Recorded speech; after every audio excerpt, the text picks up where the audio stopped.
Vous avez la tête comment, David, avec les supporters là, s'il y a trop de bonheur autour de vous? On a la tête comment? Ouais, on a la tête pleine avec plein des étoiles évidemment. Alors pour tout vous dire, il y a eu une petite chargeunette de CRS il y a 2 secondes, mais bon, c'était gentillet. La fête elle se poursuit, je suis notamment avec Blanche parce qu'il y a plein de femmes également, me faisait remarquer quand même qui sont là ce soir. Blanche, c'était comment cette soirée? C'était génial, un match incroyable vraiment. Je pense qu'on n'aurait pas pu imaginer mieux que ce match. On a tellement eu des moments de bonheur, 5 buts, c'était incroyable. On sent que la voix est un petit peu cassée, hein, ça. Ouais, j'ai beaucoup crié, ouais. Mais c'était incroyable. Bravo le PSG. Il vous reste un petit peu d'énergie peut-être pour lancer un chant là, non? Comment? Il reste un petit peu d'énergie pour lancer un chant? Oui, bah bien sûr. Allons-y alors. Paris SG.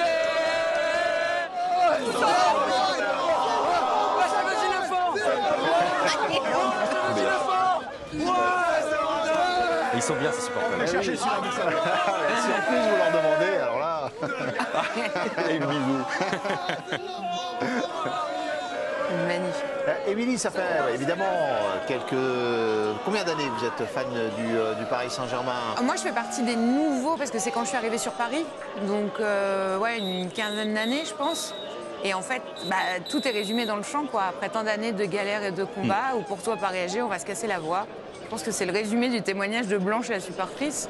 Et que c'était vraiment quelque chose, c'est ce que j'ai dit tout à l'heure, c'est « et après, on fait quoi ?» On l'a tellement attendu, on l'a tellement imaginé, ça paraissait tellement impossible cette Ligue des Champions que, ok, et après, il va falloir réaliser et je n'ose. Celle-là déjà. Oui, mais tu sais, quand c'était vraiment l'objectif que tu avais et tout reposé là-dessus, et ça paraissait tellement impossible qu'à chaque fois ça reculait. Mais là, justement, la question que tu poses, et alors, une fois les festivités et Bien notre sûr. plaisir passé, moi je suis hyper optimiste. Parce que pour moi, c'est le début de quelque chose. Tu vois, l'Inter, ils sont sur la fin d'une génération, par exemple. Là, toi, ton vieux de l'équipe, il a 30 balais. Ah oui. Non mais, tiens, le meilleur joueur qui a 10 sur 10 dans l'équipe de main, il a 19 ans. Oui. Le meilleur milieu de terrain, les deux meilleurs de milieu de terrain, ils ont 19 et 21 ans. Non mais tu vois, je veux dire, les vieux, entre guillemets, c'est Marquinhos, bientôt Dembélé, et presque Donnarumma, on oublie qu'il a 26 ans, Donnarumma. Ouais, C'est un gamin. Donc ça veut dire que peut-être qu'on a sous nos yeux, en train de s'inscrire, une des plus belles pages sur le long terme ou le moyen terme du football français. C'est pas impossible du tout avec ce que je vois là. Tu ajoutes à ça que ce titre permet à Paris de changer de dimension, de devenir cette équipe qui n'est plus l'éternel loser, qui au contraire est l'endroit où il faut être pour gagner des titres. Et peut-être, effectivement, c'est ce que je me suis dit en voyant cette fameuse statistique que c'était la plus jeune équipe des 16 dernières équipes en compétition.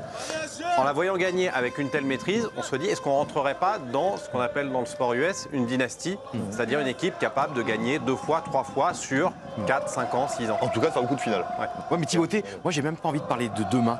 C'est juste qu'on a gardé ça à vie. Et on l'a vécu ensemble ce match, hein, vraiment quasiment tous ensemble. C'est quand même à 1-0, tu te dis ouais c'est génial. À 2-0, tu te dis mais il y a un moment donné l'Inter va revenir quand même. Il y a un moment donné... Puis le 3-0 arrive. Puis tu te dis l'Inter quand même. Puis 4-0. C'est-à-dire qu'on a vécu une œuvre d'art. Et j'ai même pas envie de parler de demain, de dans 10 ans. Est-ce qu'il va y avoir une série? Alors évidemment on l'espère, mais c'est tellement dur de l'avoir. Tu te rends compte, la deuxième de l'histoire pour les clubs français. Et j'ai envie de dire parce que ce soir ce qu'on a vécu, tu vois Désiré Doué qui a 10 sur 10 dans l'équipe, lui Cédric qui a 10 sur 10. C'est-à-dire qu'on a vécu un moment, mais personne ne pouvait imaginer ça, un tel festival. Avec les buts, c'est des œuvres d'art. Le premier but, c'est absolument extraordinaire. Le but de Doué, le but d'Hakimi, il est absolument magique. Le but de Doué est absolument magique. Le but de Doué, c'est-à-dire que sur les 5 buts, on en a au moins 3 ou 4 qui sont extraordinaires. C'est-à-dire atteindre ce Graal, en plus, avec un grand match. T'as raison. Mais moi, comment je pourrais te dire, dans la manière dont je savoure cet événement, il y a l'espoir d'un après. Bien sûr. Si jamais tu es champion d'Europe avec Messi, Neymar, par exemple, tu sais que c'est fini. Enfin, tu vois, c'est un one shot en fait. Bon. Alors que là, dans la manière dont je savoure le truc, je me dis, là, mes copains, attention, parce qu'il va vous arriver. Il y en a des finales, je pense, après les titres.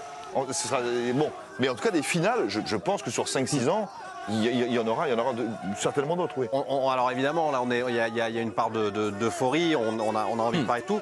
On est en train de penser à demain. On est aussi, dans ce que dit Émilie, c'est très juste, obligé de parler d'hier, obligé de parler de ces 14 ans de QSI, des années précédentes. Tu parlais des années de galère et de combat. Voilà, pour les supporters, ça a été quelque chose. Et je pense que j'ai toujours été convaincu qu'être supporter, c'est un cheminement en fait. Et il n'y a pas de destination. La destination, c'est quand ça s'arrête pour toi en tant que supporter et que tu rejoins le cimetière. Donc en fait, tout ce cheminement-là, tout ce qui apporte toutes ces douleurs, la remontada et tout ça, aujourd'hui, ça permet à ses supporters d'avoir une célébration qui a un goût peut-être beaucoup plus fort que le gamin de 20 ans qui a toujours connu son Real Madrid dominateur. Tout à l'heure, Mémé nous demandait un mot. Et le premier qui me vient à l'esprit, c'est soulagement. Ah ouais, enfin. Tu vois, soulagement, soulagement parce que la remontada, parce que Manchester United, parce que l'année dernière, Sochaux même.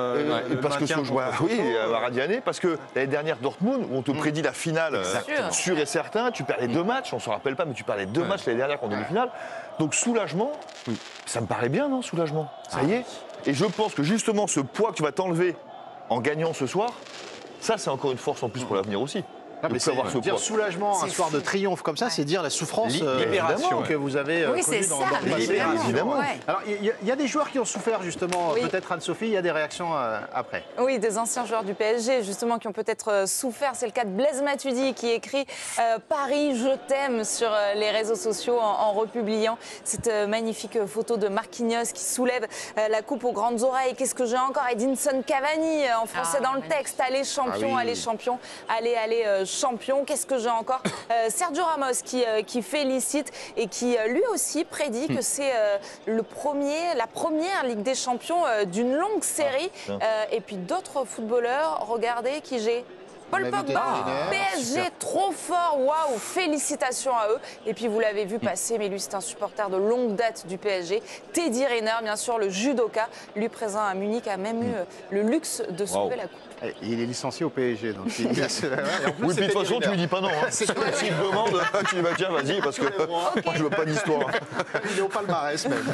Mais ça, ce que j'aime en fait, c'est que la saison a été complètement folle. Qui pouvait imaginer ça quand, en début de saison, tu fais match nul piteusement contre PSV Eindhoven, tu perds contre Arsenal, tu perds contre le Bayern, tu perds contre l'Atlético de Madrid, et contre surtout ce match en janvier contre Manchester City, tu avais les 2-0 à la 53e. Et là, on aurait pu penser que peut-être tant d'autres PSG auraient complètement parti en cacahuète. Et là, justement, tout de suite, le 2-1, le 2-2, le 3. Et en fait, c'est né ce jour-là. Ce Paris Saint-Germain est né ce jour-là. Comment on est passé? On a vécu une saison totalement dichotomique. Un PSG jusqu'à mi-janvier. Et ensuite, tu te rends compte, la souffrance à Anfield, et tu le fais à Anfield. La souffrance à Villa Park, mais tu le fais. Et contre Arsenal, une sorte de maîtrise. C'est ça que j'adore. On essaie toujours de tout comprendre, de tout expliquer, d'être irrationnel. Mais là, la saison du PSG, elle est irrationnelle. Un bémol. Oui. Je suis 100% d'accord avec toi. Enfin, non, pas à 100%. Bah alors, s'il y a un bémol. Alors 98. Non, mais parce que moi je pense que décembre t'amène à ça. Oui. On oublie décembre. Ouais. Décembre, il y a la Coupe de France au tir au but à Lens. Et t'es mené à 0. Il y a Monaco. T'es mené à 0. La blessure de Donnarumma. Tout ça, c'est décembre. Ça se passe mal à Lens. Ça se passe mal à Monaco. Quand t'es mené à chaque fois, je suis pas sûr que janvier est si joyeux que ça. Moi, je pense contre Espali, quand Paris a failli s'est remis comme un club de je pense que le marquant pour nos rétines, c'est évidemment City. Mais je pense que l'aventure, elle démarre vraiment en décembre. Première réaction des joueurs parisiens. Joao Neves en direct de Munich.